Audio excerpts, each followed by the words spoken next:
Hello, I'm Frank Felker. I'm looking forward to our interview. My objective is to be sure that you look and sound your very best. And with that goal in mind, allow me to share my 10 steps to Zoom meeting mastery.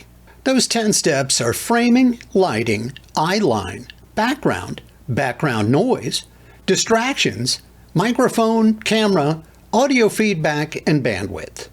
What do you say? Let's get started. The biggest mistake I see people make is not paying attention to how they're framed on the screen. Luckily, this is the easiest and cheapest part to fix. I use something I call my golden triangle. Now, I'm willing to bet you don't have a golden triangle at your place, but pretty sure you'll be able to keep this one in mind in your mind's eye as you get yourself framed up. The most important things are to center yourself left and right. Also, be sure that the top of your head is pretty close to the top of the screen, but leave about 2 inches of what's called headroom. Don't leave too much space or you'll be squinched down too low on the screen. Also, at the bottom, be sure that your breastbone is in alignment with what I show here with the heart. That's so that it leaves enough room for the lower third where your name will appear on occasion. Okay, the next very important step is your lighting. Luckily, again, this is relatively easy to fix, but the number one point is you need to pay attention to it. So many people don't seem to really understand that you need to have light on your face, but not light behind you. A light coming over my shoulder, for example, right now would close the aperture of my camera and make my face appear darker. So you don't want any light behind you, you only want light in front of you. You can put just a regular table lamp. It needs to be out of the frame of the camera, and it should be, again, behind the camera so that there's no glare or anything coming in that's going to cause what's called a lens flare. Now, if you got the room and you've got the time, 2 table lamps, one on either side, would be great. One is what's called the key light, and the other one's called the fill light. If you're really going crazy, you can get a third light. They call it 3-point lighting. Perhaps you've heard of it. And that is called the headlight or the backlight. And what that does is it puts a little light on the top of your head that separates you from the background. The next important, easy to fix step is your eyeline. Most of the people that I interview are coming to me through a laptop, and that's a problem because the laptop's sitting down on the table.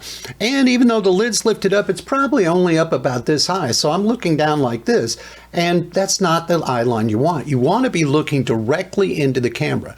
Easy fix is put together a stack of books or a couple of boxes to lift the laptop up off of the table until the point at which your eyes are in direct alignment with the camera.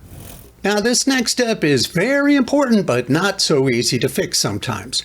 If all you have is the blurry background that comes built in with Zoom or Teams, and you can't find a great place in your house or in your office with a good background, great, use the blurry background. I'm not a fan of it.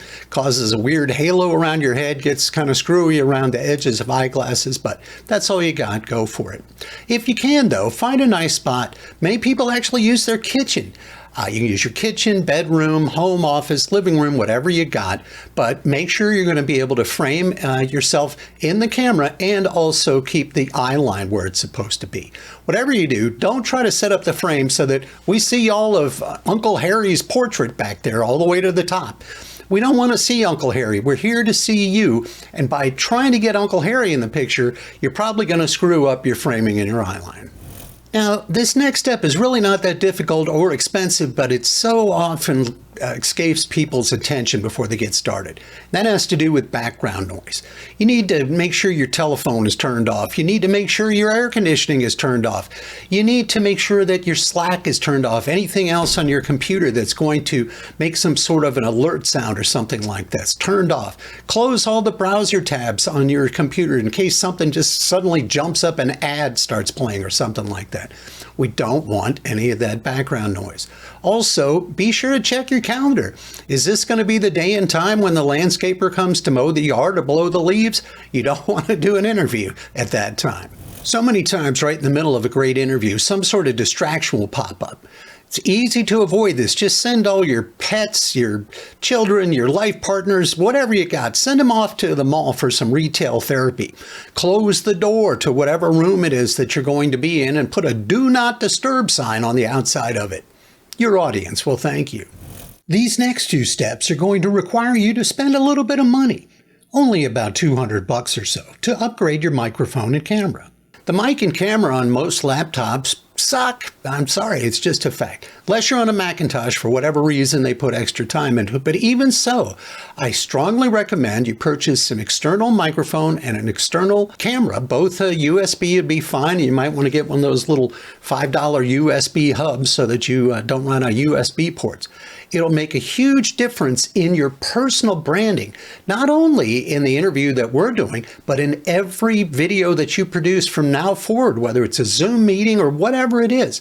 Your personal brand is critical, and videos last forever on the internet. Spend $200. Could be the best money you ever put into your personal brand. We all see a lot of people wearing headphones and earbuds and you name it when they're on a podcast interview. And this is done to avoid what's called feedback, audio feedback. Now, I've spent a lot of time in professional recording studios and radio studios. There are a lot of places where you need to wear headphones, but this is not one of them. If you notice, I'm not wearing headphones. I don't wear them when I'm doing podcast interviews, and I prefer them. My guests don't wear them either. So there's a couple of quick fixes. Now, the only caveat is if you are hard of hearing, my quick fix here is not going to help you. Please go ahead and wear whatever you need, headphones, earbuds, what have you.